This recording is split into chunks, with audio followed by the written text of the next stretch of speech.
Hey there, and welcome back to Music and Munchies. Today's video I'm pretty excited about because this is my first time making a video like this, and I've been watching these type of videos around the internet and I just can't get enough of them. I think they're so fun. It's called What's for Dinner, and I show you some things that I have made for dinner throughout the week. I'll take you with me, and hopefully it inspires you with some awesome vegan dinner ideas. So the first thing I made was this taco salad. It was a pretty hot day and I was just craving a hearty taco salad. So my favorite taco meat I like to make out of mushrooms. So I just took some white button mushrooms, chopped them up really finely, and then put them in a saute pan and seasoned them with taco seasonings. So like garlic powder, onion powder, cumin, chili powder, and smoked paprika. And then you just kind of cook it up like you would ground beef. And you add a little bit of salt at the end, let the water kind of dissipate, and then once the water dissipates, you add in the tomatoes, and it tastes really amazing. I really like this taco meat. It's really simple, really healthy. And then I was experimenting with this dressing to put on the taco salad. I don't know what I want to call this, like an avocado lime yogurt dressing. So I found some unsweetened plain vegan yogurt, and then I put half of a large avocado in there with some salt and garlic powder, and that's it. And I just whipped it up.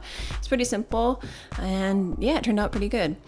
So I just chopped up a head of romaine. This is going to be for 2 people, and I just put some of my favorite things in there, like tomatoes, red onion, carrots, black beans, and then I topped it with that delicious avocado lime yogurt dressing stuff. So yeah, give it a try. This was a really nice and refreshing dinner. All right, I'm pretty excited about this recipe. The second thing I made was a green Thai curry with fried tofu. And let me say, I am obsessed with curry, and I have been trying to make homemade curry taste like it's come from the restaurant for a while now. And I finally figured out the secret to getting it to taste amazing. So the first thing you want to do is to fry up your tofu in a heated up cast iron skillet with a little bit of coconut oil. Make sure to turn the tofu every few minutes or so once they get browned. And then I just seasoned it with some soy sauce.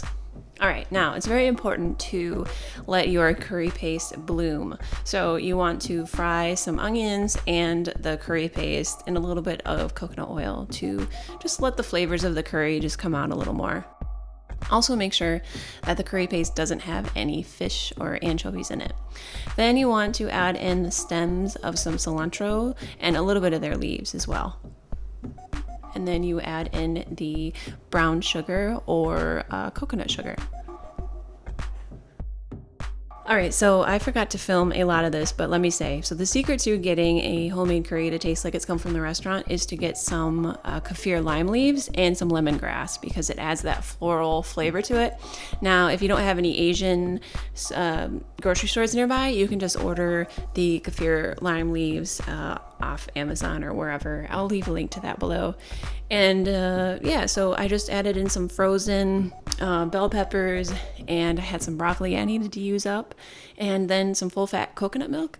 And then you want to top it all with some basil and some lime juice as well. I didn't show that, but you want to add in the acid. And at the very end, you add in that tofu so that it doesn't get soggy, but that you want it to soak up the flavors of the curry. And then you just serve it with some rice, and it is such a satisfying meal. Another thing I like to eat regularly are veggie burgers. I either make them out of like beans, quinoa, whatever, or I'll get, store-bought veggie burgers. So I just started with some fries. I like to steam my fries first and then just put a little bit of oil on them and a little bit of salt, and I make sure that they're spread out, and then I bake them at 400 degrees for about 20-25 minutes. I make sure to just look and check on them. Once they get brown and crispy, then that is when they're ready. And a little side note here, store your potatoes in the fridge so that you don't get those like eyes and sprouts on them and stuff.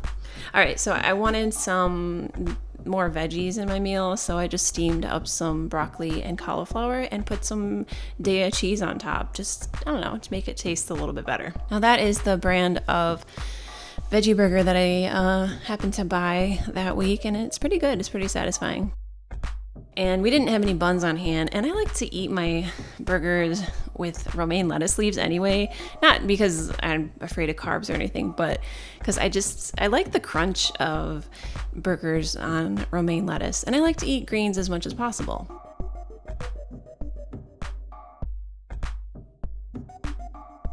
All right, the last dinner that I made was this like chickpea curry stew type thing. So I went to the Burlington Farmers Market a while ago, and there was this Nepalese food stand, and I tried this dish and I really loved it because it's this really subtle, warming, comforting dish, and I wanted to try to recreate it. So I grabbed my pressure cooker and I put it on the saute mode with a little bit of oil, and then I just sauteed some freshly chopped ginger and onion. Then I added some turmeric and some veggie bouillon paste and just sauteed that a little bit. And then I soaked these chickpeas for about 8 hours and drained them and put them in. So these chickpeas I got from an Indian grocery store, and they're basically chickpeas, but they're like cut in half.